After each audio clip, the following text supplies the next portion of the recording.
Howdy folks, Mark Serbu, gun designer, gun nut. Kind of glad to be back in the real world. I was just in Dominican Republic last week, checking out my favorite band, Tool. Yeah. Anybody else go to a Tool in the Sand in the DR? Let me know in the comments. Who else but me would go there, right? But anyway, really cool. But man, Dominican Republic is beautiful, but you can't drink the water. I mean, it's 2025. They've got high-speed internet. They've got all kinds of other modern stuff, but you can't drink the water? Come on. Priorities, people. Now, the theme of today's video is guns are merely tools. I mean, how often have you heard that? And it's true. I mean, and of course, depends on the job. And usually, you know, we know what kind of jobs they are. Self-protection, hunting, crime prevention, or, you know. But one thing a lot of people don't realize, you know, of course there's that Simpsons episode where Homer Simpson was using a gun to do everything, even changing channels on the TV. It was absurd. Watch me turn on the TV. There's something I actually use it for here in the shop every now and then, and it's people don't expect it. My employees didn't expect it today. They're like, "Huh? What? Are you kidding?"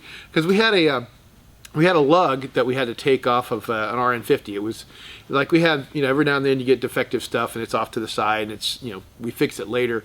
And today was one of those days where we're fixing stuff that's got problems. And here was one where the lug was bad. It just didn't engage the latch properly. So we had to cut the lug off and weld a new lug on. But the welder cut through all the welds and it looked like they were completely gone, but there's just a little strip of steel, and steel is extremely strong, as you know. And so you're beating on that thing, trying to get it off there, and it's just, yeah, I hear what you're saying. Do not take my words and chop it. So anyway, we're beating that thing, can't get it off there. I'm like, I got an idea. So let's take it over to the bullet trap. And the guys are like, huh, what? So we hung it from actually an old BFG 50A gas tube through the handguard, and it's just hanging there, as you'll see in a minute here. And of course I've got one of my favorite tools for this sort of work. And it's a little scary though, because it's kind of hard to tell what is full auto versus what is semi-auto on here. And it's full auto when this points at the 30, and it's semi-auto when it points at the 1, but it's not always super obvious. It's like those old guns where sometimes like you cover up the safe for it to be safe, and you cover up fire for it to fire. You know, there's never been like a consensus on how it's supposed to be done, but whatever. So I, not taking a chance, I actually just racked it and put around it, and then took the mag off just to be damn sure it didn't go full auto, because you're sitting there being very careful and taking a really gentle, like, pull trigger, and if it's on full auto, you're gonna, and, you know, shoot through your freaking ceiling. So I did not want that to happen.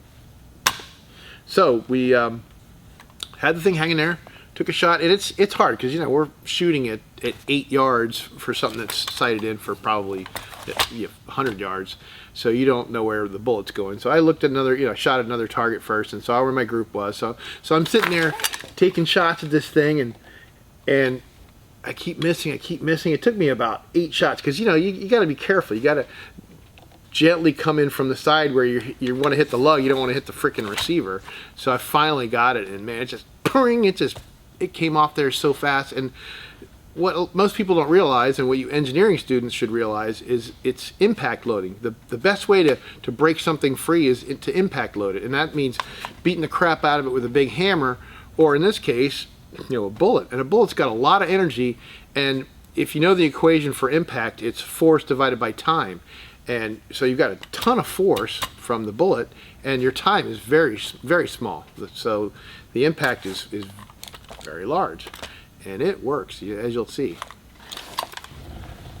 So here's a recreation of what I was doing, because I'm not really shooting right now, but I was just sitting here, and we had a spotlight on the target to make damn sure it was very visible and very clear. But yeah, so I just took a few shots.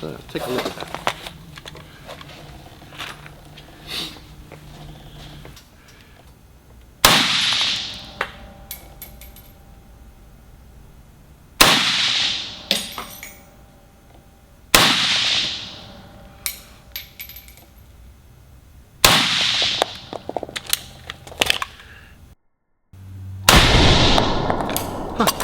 Here you go, and bam, man, how you like that?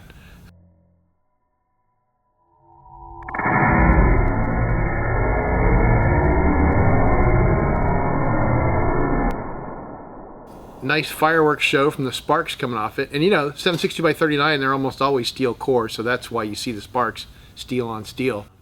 But very interesting, and it's funny because really my employees were a little shocked. They had no idea. They're like, what's the old man up to? This is nuts. But yeah, it seems nuts, but it freaking works, and it's actually, it saves time, and hey, we got a whole video out of it, right? So there's a method to my madness. And what a great country we live in where we can do this kind of stuff, you know? You just can't go like, you can't do this in Sweden, right, Henrik? Just a quick question for any of you medical people out there, or actually any of you. I got a really weird issue, a health issue, and of course, you know, that's always scary when you're old. I've had, my face itches. Like, hey, does your face hurt? Yeah, it's killing me. Old man joke. But yeah, it's nothing crazy, but it just itches, and it's one of those things where you know it's coming from inside, like, you know, when you're on painkillers, which I know because I've had knee surgery, and you get this itch all over, and you can't even really scratch it, but it's sort of that feeling. It's not an external thing. It's internal, and it's just like several times a day. It's just, and mostly like right around here. It just itches, and it doesn't make any sense. And we've looked at laundry detergent and suntan lotion, whatever, and it's nothing external. It's something coming. It's from inside, neurological. And I just my son's he's a PA medical guy, so he looked up stuff, and my daughter's looked up stuff because she's a anti-vaxxer, medical industry hater. But we can't figure it out. So if anybody out there knows, I've heard of somebody having just this strange itching on your face for no apparent reason, because this has been going on for a few weeks. I hate putting this kind of stuff out there, but there's so many people watch. If thousands of people see this, and then they know somebody who knows somebody, maybe maybe we'll figure this out, and I won't have to die soon. That's my 5-year plan. Don't die. He has a 5-year plan. What is it? Don't die? Well, that's it, folks. Short but sweet. Appreciate you watching as always. Don't forget to tell your friends, like, subscribe, hit the notification bell, all that stuff, and pray for us gun channels. YouTube hates us. My other channel, man, everything I put up there, it gets demonetized right away, and I gotta appeal every one. They almost always let them go, but geez, every single one, like right off the bat, it's weird. I must be on double secret probation. Double secret probation.